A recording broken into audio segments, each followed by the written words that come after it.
مبارک ہے وہ جو نوجوانی میں مجھے قبول کرتا ہے. ہاللیلویا. یسوع المسیح ناصری کے جلالی پاک اعلیٰ اور پوتر نام میں آج صبح آپ سبوں کی خدمت میں سلام پیش کرتا ہوں. خدائے قدوس کا شکر ادا کرتا ہوں کہ جس نے ایک بار پھر اس لائق جانا کہ کلام خداوندی کی خدمت کو آپ سبوں کی خدمت میں سر انجام دے سکوں. آمین.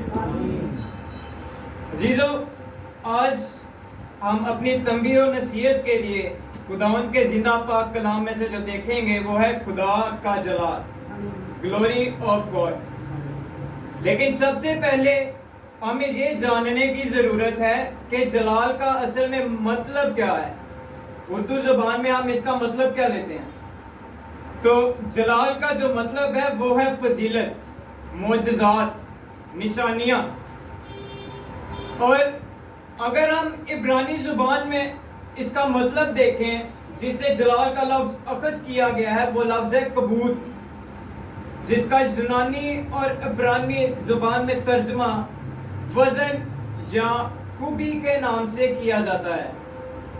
اور پرانے عہد نامے میں جو کبوت کا لفظ استعمال کیا گیا ہے وہ بائبل مقدس میں پرانے عہد نامے تقریباً 120 مرتبہ استعمال کیا گیا ہے.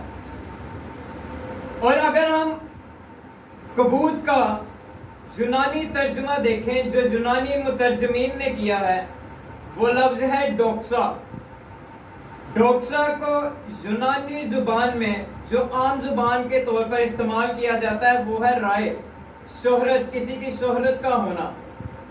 اور یوحنا کی انجیل میں یسوع المسیح کے معجزات، اس کی نشانیوں کو ظاہر کرنے کے لیے یہ لفظ جو ہے وہ تقریباً 25 بار استعمال کیا گیا ہے. کتنی بار؟ 25 بار. تو آج ہم دیکھیں گے کہ خدا کا جلال جو ہے وہ کن کنڈیشنز میں ہماری زندگیوں پر ظاہر ہوتا ہے، کن حالات میں خدا جو ہے اپنی قدرت کو، اپنے جلال کو ہماری زندگیوں پر ظاہر کرتا ہے. آمین. آمین. تو آئے عزیزو میرے ساتھ دیکھیے گا یوحنا کی انجیل اس کا 11 باب اور اس کی 40 آیت میں جو مرقوم ہے. یسوع نے اس سے کہا، کیا میں نے تجھ سے کہا نہ تھا کہ اگر تو ایمان لائے گی تو خدا کا جلال دیکھے گی. خدا ان کے پاک کلام کا پڑھا اور سنا جناب صاحب قریب باعث سے برکت ہے. اب جو ہے خدا یہاں پہ کس کو کہہ رہا ہے کہ اگر تو ایمان لاتی؟ مرتھا کو.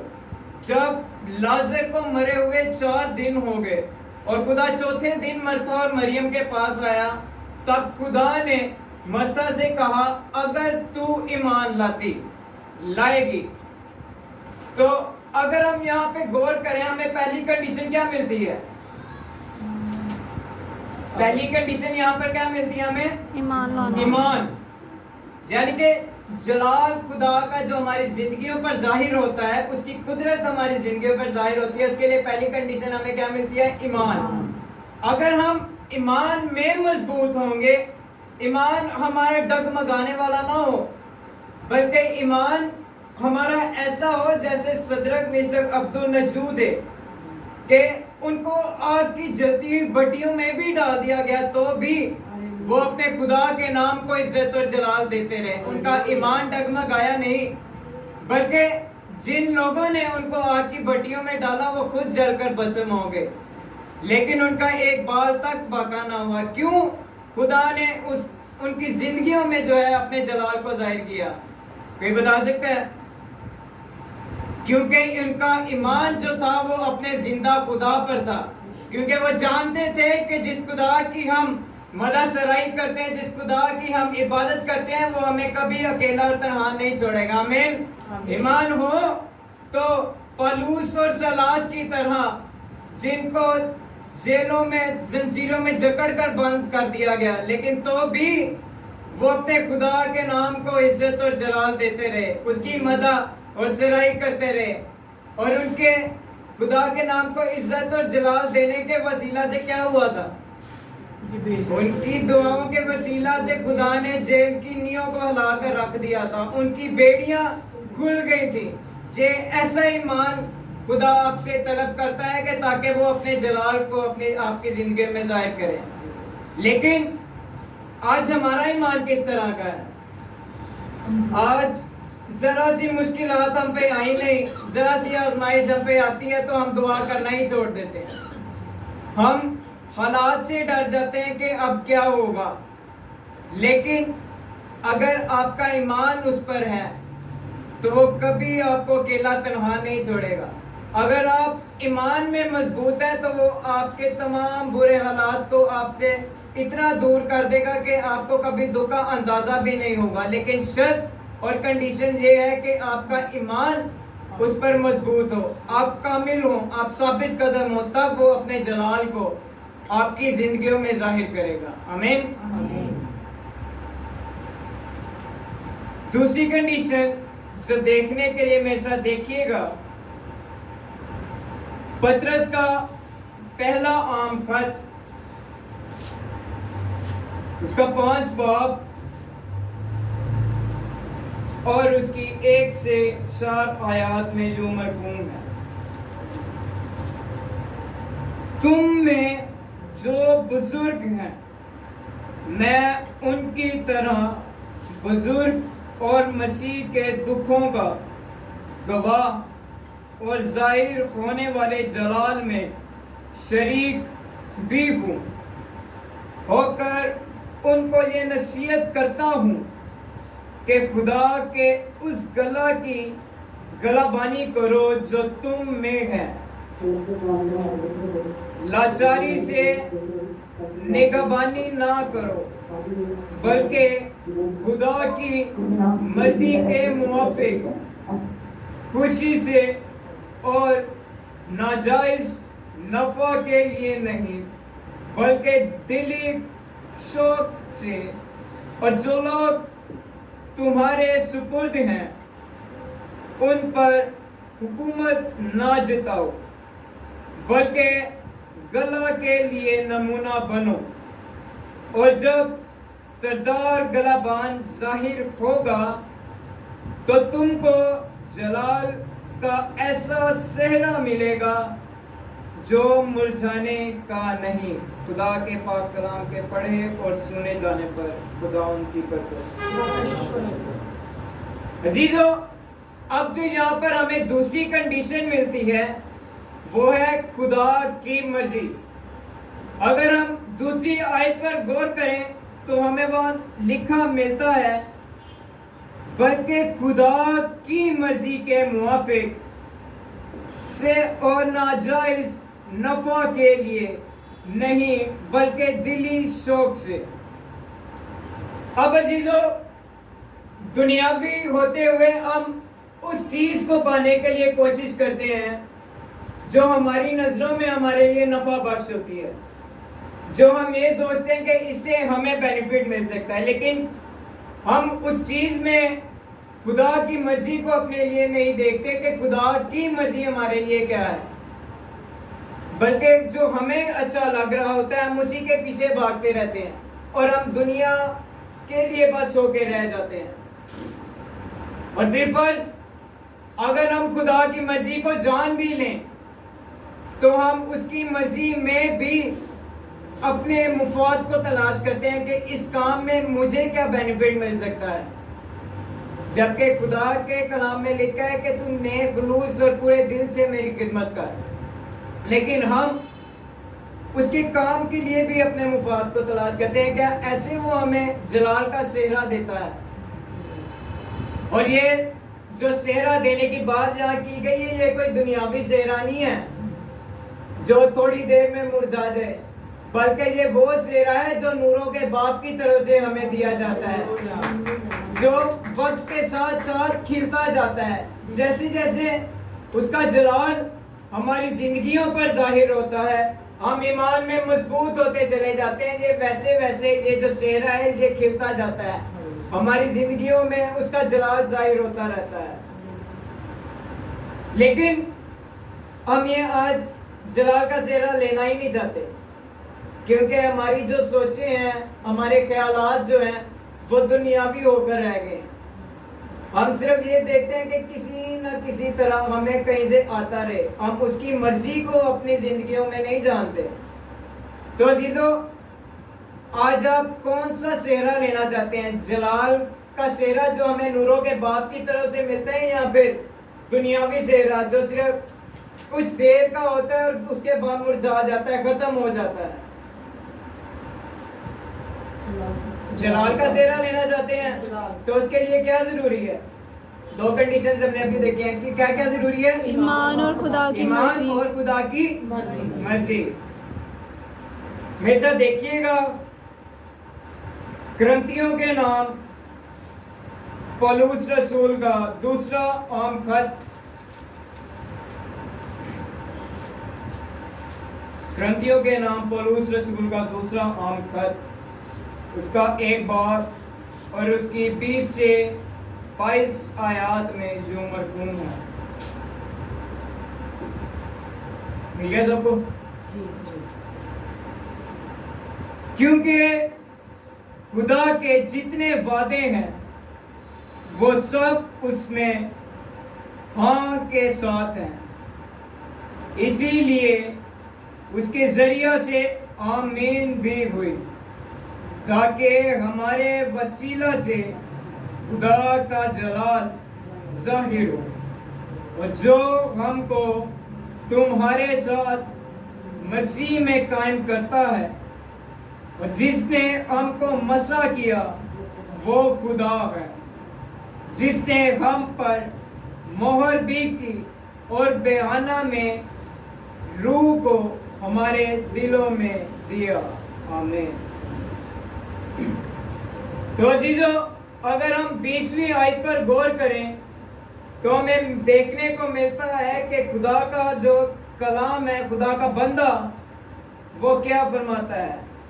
ایک بار دیکھیے گا 20 آیت سے، تاکہ ہمارے وسیلہ سے اس کا جلال ظاہر ہو۔ اب خدا کا جلال جو ہے وہ کن لوگوں کے وسیلہ سے ظاہر ہوتا ہے؟ جو ایمان میں مضبوط ہو اور خدا کی مرضی کو پورا کریں۔ اگر ہم رسولوں کے اعمال میں دیکھیں تو وہاں پہ پطرس اور یوحنا کے بارے میں بیان کیا گیا ہے، جب وہ تیسرے پہر ہیکل کو جا رہے تھے تو ان کو رستے میں کون ملا تھا؟ جنم کا لنگڑا۔ تو خدا نے ان کے وسیلہ سے اپنا جلال اس جنم کے لنگڑے کے زندگی میں ظاہر کیا۔ کیوں خدا نے ان کے وسیلہ سے اپنے جلال کو ظاہر کیا؟ کیونکہ وہ کیا تھے؟ ایمان میں مضبوط تھے، اور دوسرا انہوں نے خدا کی مرضی کو اپنی زندگی میں پورا کیا اور اس کی بادشاہت کے احکامات کو پورا کر رہے تھے۔ اور جس نے ہم کو مسح کیا وہ خدا ہے، جس نے ہم پر مہر بھی کی اور بہانہ میں روح کو ہمارے دلوں میں کیا۔ اب یہاں پہ ہمیں دیکھنے کو ملتا ہے کہ بہانہ میں روح کو ہمارے دلوں میں کیا، مطلب ہمارے جو دل ہے وہ کیا ہے؟ ہمارے دل کیا ہے؟ خدا کا مقدس ہے۔ تو خدا ہمارے دلوں میں کب آتا ہے؟ جب ہم اس کی بادشاہت کو، اس کے احکامات کو اپنی زندگی میں پورا کرتے ہیں۔ اور خدا ہمارے وسیلہ سے بھی اپنے جلال کو تب ظاہر کرتا ہے جب ہم پوری طرح سے اپنے آپ کو اس کے حضور میں خالی کر دیں، اس کے جلال کے لیے اپنے آپ کو تیار کریں، اپنی زندگیوں کو اس کی طرف انڈیل دیں، تب وہ اپنے جلال کو جو ہے ہماری زندگیوں میں ظاہر کرتا ہے۔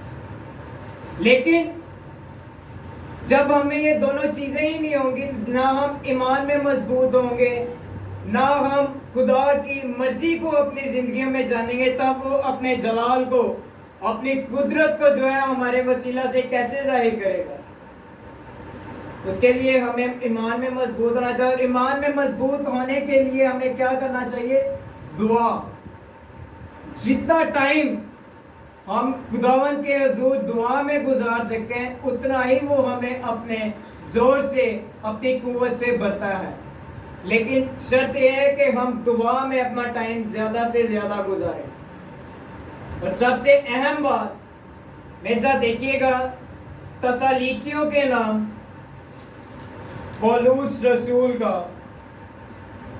دوسرا عام خط، اس کا 2 باب اور اس کی 14 سے 15 آیات میں جو مرقوم ہے، جس کو ملتے وہ آمین بولے۔ اور تسالیکیوں کے نام پولوس رسول کا دوسرا عام خط 2 باب اور اس کی 14 سے 15 آیات میں جو مرقوم ہے۔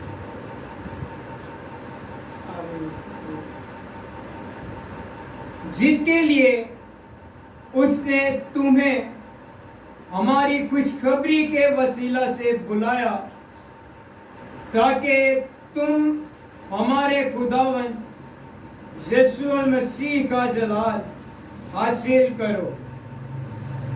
پس اے بھائیو، ثابت قدم رہو، جن روایتوں کو تم نے ہماری زبانی یا خط کے ذریعہ سے تعلیم پائی ہے، ان پر قائم رہو۔ خدا ان کے پاک کلام پڑھا اور سنا جانا ہم سب کے لیے فیصلہ۔ اب یہاں سب سے ضروری بات جو ہمیں ملتی ہے دیکھنے کے لیے وہ کیا ہے؟ ثابت قدم۔ کس پہ ثابت قدم رہنا ہے ہمیں؟ خداوند کے کلام پہ۔ جو تعلیم ہمیں دی جاتی ہے اس پر عمل کرنا، اس پر ثابت قدم رہنا، اور خوشخبری کے وسیلہ سے جو بلائے گئے ہیں اس کے وسیلہ سے ہم خدا کا جلال جو ہے ظاہر کر سکتے ہیں، حاصل کر سکتے ہیں اس کو۔ لیکن جب ہم کلام کو ایک سائڈ سے سنیں گے اور دوسری سائڈ سے نکال دیں گے تو کیسے ہم خدا کے جلال کو حاصل کر سکتے ہیں؟ ہم جلال کو حاصل کر سکتے ہیں اس کے لیے کیا ضروری ہے؟ ثابت قدم رہنا، اس کے کلام پر عمل کرنا، اور ادھر ادھر ڈگمگانا جانا، بلکہ اپنی جو نگاہیں ہیں وہ کروس کی طرف لگائے رکھنا، تاکہ وہ اپنے جلال کو آپ کی زندگیوں میں ظاہر کرے۔ تو عزیزو، آج اگر آپ چاہتے ہیں کہ اس کا جلال، اس کی قدرت آپ کی زندگیوں میں ظاہر ہو اور آپ کے وسیلہ سے وہ اپنے عجیب اور جلالی کام کرے، تو اس کے لیے ہمیں کیا ضروری ہے کہ ہمیں کیا کرنا چاہیے؟ فنگر ٹپس پہ ایمان لانا چاہیے، ایمان میں مضبوط، خدا کی مرضی کو پورا کرنا اور ثابت قدم رہنا۔ یہ 3 چیزیں جب ہماری زندگیوں میں ہوں گی تب ہم اس کے جلال کو ظاہر کرنے کا وسیلہ اور سبب بن سکتے ہیں۔ آمین۔ آمین۔ خدا اس کے کلام کے وسیلہ سے آپ سب کو برکت دے۔ زوردار تعریف، پورے کلام کے ثابت قدم